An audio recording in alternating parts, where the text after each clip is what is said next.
भी same category में 3 reactions हैं, वुड्स है, फिटिंग है और वुड फिटिंग है। तो उनके जितने इंपॉर्टेंट फैक्ट्स हैं उधर हमने डिस्कस कर लिया है। अब इधर ये रिएक्शन होती है। देखिए अगर इसकी एग्जांपल लिखना है तो एग्जांपल में क्या लिखेंगे आप? जैसे एग्जांपल में एल्कीन के प्लेस पे कोई जैसे CH3 ले लेंगे, यहाँ पे क्या है क्लोरीन ब्रोमीन कुछ ले लेंगे। Chlorine 2 molecule of alkyl halide का एग्जांपल ले रहे हैं, ट्वेंटे लगा रहे हैं। यहाँ पे ड्राई ईथर क्यों लगाते हैं? ड्राई ईथर क्यों लगाते हैं? ड्राई ईथर मॉइस्चर को एब्जॉर्ब कर लेता है because we know that sodium is highly reactive towards moisture या वाटर, है ना। और ये इतना सॉफ्ट होता है जो इजीली लाइफ से क्या हो सकता है, कट सकता है ना। तो यहाँ पर जो है और यही रीजन है कि इनको कहाँ रखा जाता है? केरोसिन आयल में रखा जाता है। इसमें केरोसिन आयल में। तो यहाँ पे ये देखो इवन नंबर ऑफ कार्बन बनता है, 2 CH3 आपस में क्या हो रहा है, जुड़ जा रहा है, +2 NaCl यहाँ से निकल जा रहा है। तो हम क्या कर एक नंबर ले रहे हैं, double number of carbon change बन रहे हैं, है ना। डबल नंबर बनेंगे ठीक है, double number of carbon change कर देंगे। नेक्स्ट फिटिंग में अगर हम बात करते हैं, फिटिंग में सब कुछ सेम होगा कि ड्राई ईथर की प्लेस होगी सोडियम यूज होगा, बस in place of alkyl halide यहाँ पे क्या होगा, फेनिल हैलाइड का यूज होगा। क्या होगा? इसका नंबर कितना होगा? 2 Na in place of dry ether क्या होगा, ड्राई ईथर की प्लेस में। अब यहाँ पे 2 एल्किल जुड़ते थे, एल्केन बनता था, यहाँ पे 2 फेनिल जुड़ेंगे, क्या बनेगा? बाइफेनिल बनेगा। C6H5 बॉन्ड C6H5 फिर बाइफेनिल करते हैं, क्या करते हैं?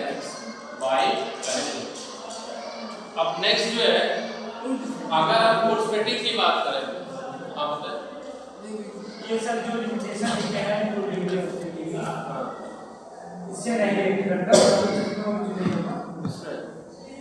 नेक्स्ट नोट नहीं होते, मतलब सेकेंडरी टर्सरी में रिएक्शन नहीं होते, ठीक है।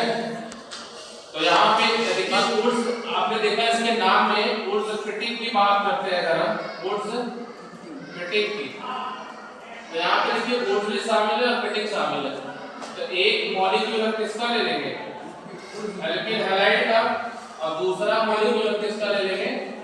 फेनिल हैलाइड का, C6H5, ठीक है। यस, अब दोनों की रिएक्शन कराएंगे तो 2 Na यहाँ का ये H और यहाँ का ये H इसके साथ निकल जाएगा।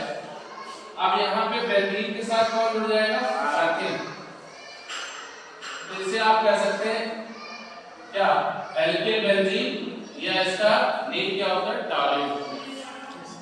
तो यहाँ पे 3 रिएक्शन है जो एक ही मतलब एक ही ऑर्डर में है और एक जैसी है। वुड रिएक्शन है, फिटिंग रिएक्शन है और वुड फिटिंग रिएक्शन।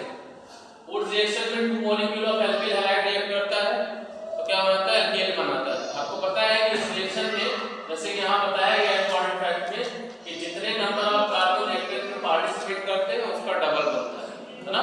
रिएक्टेंट का प्रोडक्ट डबल होता है। दूसरी बात इवन नंबर ऑफ कार्बन बनते हैं, इसमें odd number of carbon product में नहीं बनते। नेक्स्ट है फिटिंग रिएक्शन में हम एल्किल की जगह पे क्या यूज करते हैं? फेनिल यूज करते हैं और प्रोडक्ट साइड में क्या बनता है? 2 फेनिल बनता है ना। जितना रिएक्टेंट लेते हैं उसका क्या होता है? जस्ट डबल बनता है। नेक्स्ट है वुड फिटिंग में आपको पता है कि आधा वुड का आधा फिटिंग का, मतलब एल्किल हैलाइड यहाँ का और फेनिल हैलाइड यहाँ का सेम उसी सोडियम मेटल के साथ यूज करते हैं ड्राई ईथर के प्रेजेंस में, तो एल्किल बेंजीन बनता है।